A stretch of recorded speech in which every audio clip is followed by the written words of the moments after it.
tapi ketakutan, rumor, dan hoax-hoax yang disebarkan.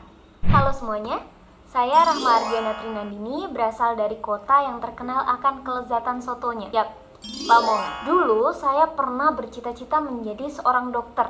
Namun akhirnya saya mencoba mengikuti tes masuk PKN STAN dan alhamdulillahnya lolos dengan kalung merah. Jadi saya harus mengubah prioritas saya yang awalnya nyawa manusia menjadi nyawa negara saya.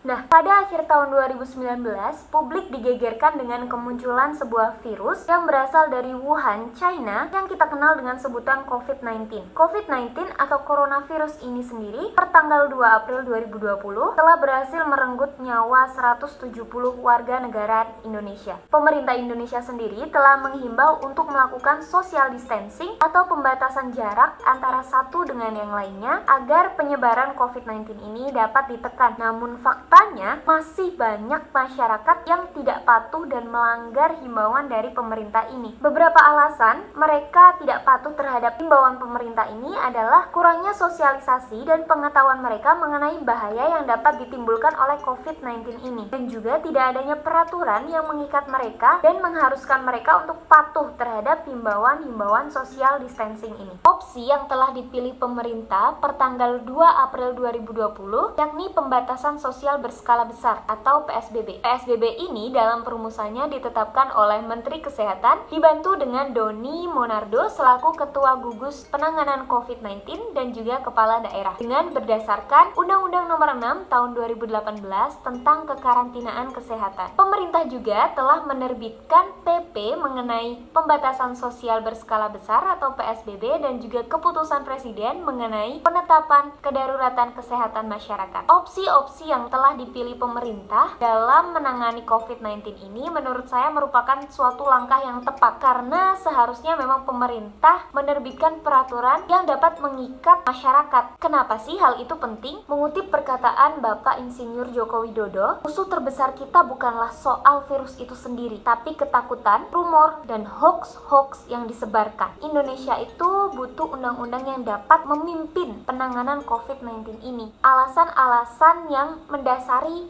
pentingnya pembuatan peraturan tersebut, yang pertama adalah agar himbauan-himbauan yang dilakukan oleh pemerintah mengenai physical distancing atau social distancing itu tidak sia-sia, dan juga masyarakat menjadi mengerti apa yang harus mereka lakukan dan apa yang tidak boleh mereka lakukan dan sanksi apa yang akan mereka dapatkan ketika mereka melanggar peraturan tersebut. Yang kedua, apabila tidak ada peraturan-peraturan yang mengikat, maka pemerintah daerah bisa seenaknya sendiri menentukan kebijakan bagi daerahnya dan kemungkinan bisa melenceng dari undang-undang dan juga tata hukum Indonesia. Yang ketiga, agar masyarakat mampu menentukan prioritas karena di saat yang sulit ini, apabila kita salah mengkalkulasikan langkah, maka sektor lain akan menjadi korbannya. Misalnya panic buying yang dapat mengakibatkan ekonomi menjadi merosot sehingga dampak atau post outbreak yang ditimbulkan oleh COVID-19 ini menjadi semakin sulit dikendalikan. Dari beberapa alasan yang saya jelaskan, itulah kenapa pemerintah seharusnya lebih cepat untuk merumuskan undang-undang atau peraturan yang dapat digunakan sebagai pemimpin dalam penanganan kasus COVID-19 ini. Mari kita bersama-sama berkontribusi untuk mewujudkan Indonesia bebas corona. Dan yang terpenting adalah tetap di rumah aja dan salam sehat. Saya Rahma Ardiana Trinandini, sampai jumpa di video selanjutnya. Terima kasih.